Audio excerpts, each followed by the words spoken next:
반갑습니다. 아파트 사이클 연구소 소장 이현철입니다. 배짱입니다. 네, 반갑습니다. 네. 네. 요즘에 이렇게 상승한다니까 계속 네. 상승하고 있으니까 뭐 네네. 이제 어떤 거는 수익률이 제일 높은 아파트 뭐 이런 네. 이제 얘기들도 많이 나오잖아요. 네네네네. 그러면 제가 하나 질문을 드려볼게요. 질문 무서워요. 자, 이제 제가 네. 이제 하락을 좀 대비하라고 이제 말씀을 드리고 있어요. 네네. 그러면 이제 실제 하락기가 오면, 네. 하락기가 오면 가장 많이 떨어질 수 있는 네. 그런 주택은 혹시 뭐인지 아세요? 하락기가 오면 가장 많이 떨어질 주택. 네. 지금 딱 떠오르는 생각으로는 네. 지금 신축이라는 이름으로 가격이 정말 치솟는 아파트들이 많잖아요. 네. 그래서 만약에 하락장이 오면 그것도 이제 다 신축발이다. 그래서 정말 외딴 곳에 있는 신축들도 진짜 막 10억이 넘잖아요, 지금. 네. 그런 아파트들이 막 진짜 우수점 떨어지지 않을까. 약간 이런 생각을 하거든요. 네. 맞나요? 또 아니군요. 익숙해요. 이런 말은 괜찮아요. 그런 얘기를 하지 말아야지. 상처받잖아요. 그거밖에 떠오르지 않는데 어떡해. 네. 사실은 네. 이게 그냥 느낌으로 이렇게 그런 거를 분류하면 안 돼요. 그럼 시장에, 네. 그러니까 우리나라 시장에 맞는 시스템에 네. 맞는 이런 그 역할이나 그리고 상황에 이런 것들을 다 고려한 상태에서 네. 따져봐야 되는 거죠. 그럼 네. 하락기 때 제가 말씀드리는 대로 하락기 때의 영향을 가장 가격에 많이 주는 요인이 있어요. 네. 그게 뭐냐면 네. 일종의 투기 심리와 네. 투기 심리와 또 하나는 전세 가격입니다. 전세 가격. 네. 그러니까 투기 심리가 형성되어 있을 때 사실은 가격이 많이 뛰죠. 네. 많이 뜁니다. 그래서 어느 정도 막 생각보다 더 많이 올라가고 있어요. 그러니까 아까 말씀하신 대로 신축 같은 경우 네. 어떤 투기 심리의 영향도 굉장히 많이 작용하면서 많이 올라가거든요. 떨어질 때 투기 심리가 이제 사라지거든요. 네. 그러면은 매수자가 없기 때문에 이제 가격이 떨어진단 말이에요. 네. 떨어질 때 가장 중요한 게 바로 전세예요. 전세. 그것도 의원이 딱 점검하니까 맞는데? 지금 신축인데 전세가 낮잖아요. 네. 전세가가 사실은 밑에서 하방 경직, 밑에서 받쳐주는 역할을 네네. 하거든요. 그래서 이 밑에서 받쳐주는 역할을 하기 때문에 떨어질 때 전세가에 근접을 하게 되면 하락을 멈추는 경향이 있어요. 네. 그래서 실제로 많이 떨어지는 물건이냐 아니냐 그런 걸 구별할 때는 전세가율을 네. 잘 보면 되는 거예요. 그러면 지금 투기 심리가 되게 많이 쏠리고 전세가가 낮은 곳을 찾으면 하락할 때 제일 많이 떨어진다는 걸로 생각해보면 되겠네요. 그렇게 볼 수도 있는데 네. 전세가가 또 그 과정에서 좀 변할 수 있거든요. 어려워요. 신축 같은 경우는 네. 어떻게 봐야 되냐? 지금 같은 경우 매매 가격이 급등을 하면서 전세가 그 매매가를 따라가지는 못하잖아요. 네네. 그래서 신축 같은 경우는 전세가율이 좀 벌어집니다. 네. 벌어져요. 그래서 매매가와 전세가 갭이 굉장히 크기 때문에 많이 떨어질 거라고 어떻게 보면 예상하기 쉬운 물건이에요. 네네. 근데 문제는 신축 같은 경우는 전세가가 계속 어느 정도 올라갑니다. 신축이기 때문에 좀 수요가 끊이지 않는다는 거죠. 그렇죠. 이게 신축이기 때문에 네. 한번 사람이 들어가잖아요. 네. 잘 안 나와요. 그렇죠. 안 나오고 주변에 그동안에 못 들어갔던 사람들도 언젠가는 그 집에 들어가겠다라는 로망이 굉장히 있어요. 그래서 매매든 세입자든 네네. 해서 들어가려고 하는 수요가 네. 계속 누적되어 있다라는 거예요. 그래서 전세가 같은 경우 매매가가 급등하기 때문에 전세가가 매매가 올라가는 정도를 못 따라가는 거지. 네. 전세가는 계속 조금씩 상승하는 경향이 있어요. 네. 근데 하락하게 되면 네. 하락할 때도 전세가가 어느 정도 조금씩 올라가기 때문에 네. 나중에 전세가율이 굉장히 빨리 좁혀지죠. 네네. 그러면서 이 하방 얘가 밑에서 받쳐줄 역할이 크단 말이죠. 그래서 생각보다 신축 같은 경우는 역대로 보면 신축이 많이 올라서 많이 떨어질 것 같은데 불구하고 네. 생각보다 안 떨어집니다. 그래서 보면은 하락기 때 하락하고 나서도 보면 신축은 굉장히 저 집은 왜 이렇게 비싸? 이런 느낌이 들 정도로 신축들은 네. 어느 정도 떨어질 때 네. 하방 경직성이 어느 정도 좀 있다. 이렇게 보시면 돼요. 네. 그럼 신축이 아니면 도대체 뭘까요, 그럼? 전세가가 가장 전세가율이 낮은 물건은 뭘까요?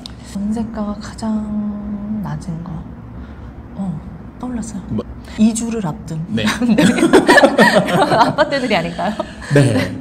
전세가가 낮은 거는 뭐냐면 살기 힘든 네. 전세라는 거는 사실 투기 수요가 붙을 수가 없거든요. 정말 실수요란 말이에요. 네네네. 그러면 생활하고 가장 밀접한 게 전세가예요. 네네.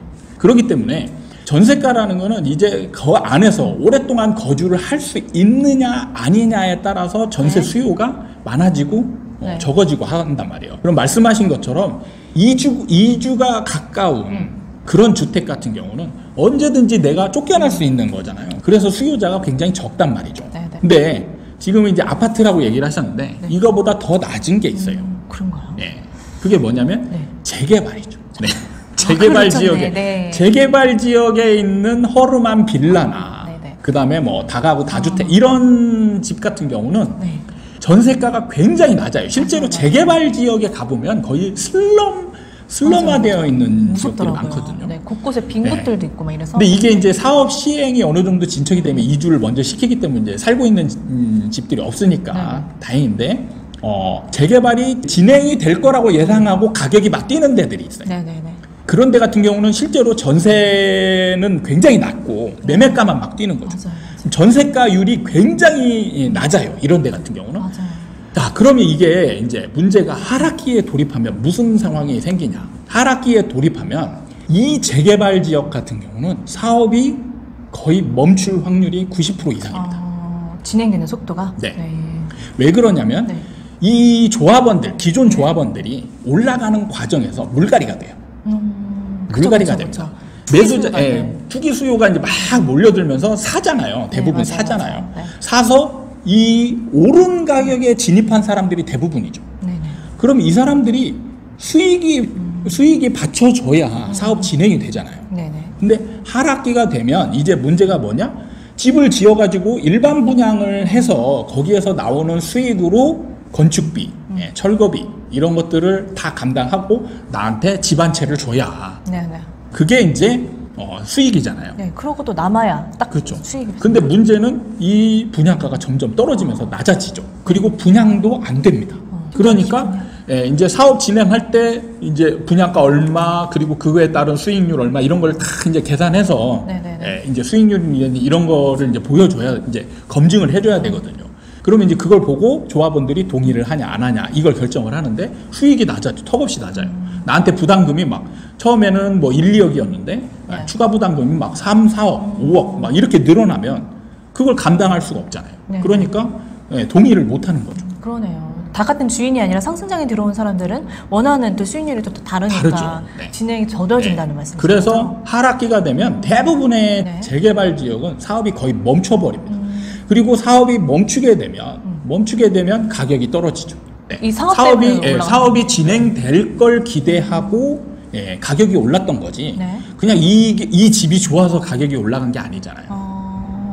그러면 사업 진행이 멈춰버리면 이제 언제 진행될지 모르는 암울한 미래가 이제 앞으로 쫙 펼쳐진단 말이에요. 그러면 이때 이 투자자들이 이제 하나둘씩 빠져나가기 시작하죠.